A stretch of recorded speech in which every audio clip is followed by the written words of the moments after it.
এখন আমরা যে সময়টাতে আছে এটা শীতকাল না? এই সময়টা কি শীতকাল না?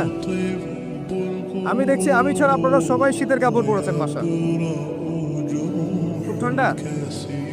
যুব সমাজের এত ঠান্ডা লাগে কেন? এই বয়সে এত ঠান্ডা লাগে কেন? এখন তো রক্ত গরম থাকার কথা নাকি?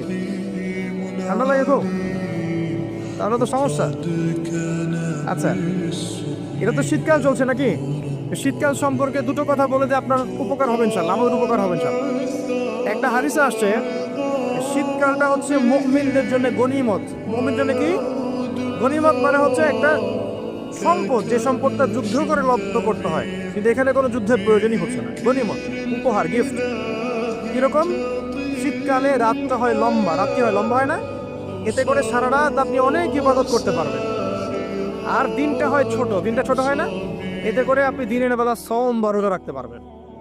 শীতকাল আসলেই সাহাবীরা বলতেন আহলান সাহলান। শীতকালকে বলতেন আহলান সাহলান। শীতকাল তুমি এসেছো, আলহামদুলিল্লাহ। এখন রাত্রেবেলা হে কোরআনওয়ালারা তোমরা উঠে যাও এবং কোরআন তেলাওয়াত করতে থাকো, এবং দিনের বেলা তোমরা সওম পালন করতে থাকো, আলহামদুলিল্লাহ।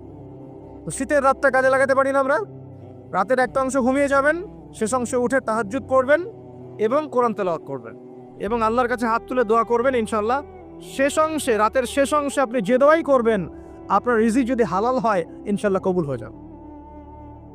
শীতকালকে কাজে লাগান। আবার দিনটা হয় ছোট, তাই দিনের বেলা আপনি সওম বা রোজা রাখতে পারবেন। আল্লাহ পাক তৌফিক দান করুন। শীতকাল সম্পর্কে একটা এরকম বর্ণনা আছে, যখন কঠিন শীত আসবে তখন ওই শীতটা থেকে একটা আশ্রয় প্রার্থনা করতে হয় আল্লাহর কাছে, আল্লাহ এই কঠিন শীত থেকে আমাকে বাঁচাও। কারণ কি জানেন? কারণ হচ্ছে জাহান্নাম বছরে 2টা নিঃশ্বাস ছাড়ে। কয়টা নিঃশ্বাস? 2টা। একটা নিঃশ্বাস গ্রীষ্মকালে যখন প্রচন্ড দাবদাহ চলে, ওইটা হচ্ছে জাহান্নামের নিঃশ্বাসের ফসল। ওই প্রভাবে পৃথিবীতে এরকম দাবদাহ চলে। এই সায়েন্স বিশ্বাস করবে? করবে না। ওর বিশ্বাসের আমার যায় আসে না। আল্লাহ পাক বলেছেন সত্য, রাসূল বলেছেন সত্য।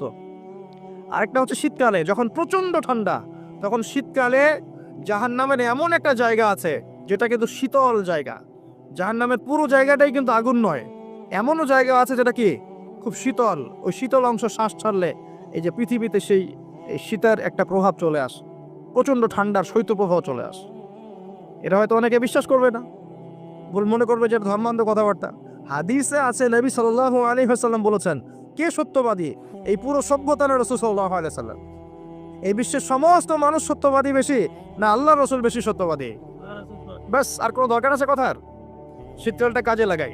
এই শীতকালে আমি একটা আমল বলে দিই প্রিয় ভাইরা। শীতকালে নবী সাল্লাল্লাহু আলাইহি ওয়াসাল্লাম